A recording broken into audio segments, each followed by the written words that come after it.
It's absolutely heartless. These premiers are going to bankrupt Australia.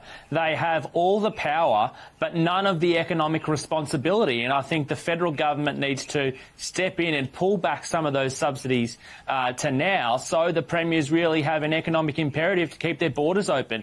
Some of these premiers agreed to the national hotspot standard only a few weeks ago, that 30 cases over 3 days was a hotspot, yet you've got Gutless Gutwin and Anastasia Palaszczuk and all these other premiers trying to one-up each other, basically projecting to the rest of Australia how terrible their contact tracing system is. Now, the only contact tracing system that's actually being tested is New South Wales. When there's 17 cases in New South Wales, no one really cares because people trust the government to get on top of the cases. When there's 17 cases in South Australia, no one trusts anyone to be able to have a good contact tracing system. What completely floored me today, Paul, was when Stephen Marshall said on radio that I think South Australians might have been a bit too complacent over the past week. So he's basically done a Daniel Andrews. Instead of admitting his fault in his own government in hotel quarantine, instead of admitting, sorry, we've got this one wrong, but we can get on top of it with contact tracing, he's blamed South Australians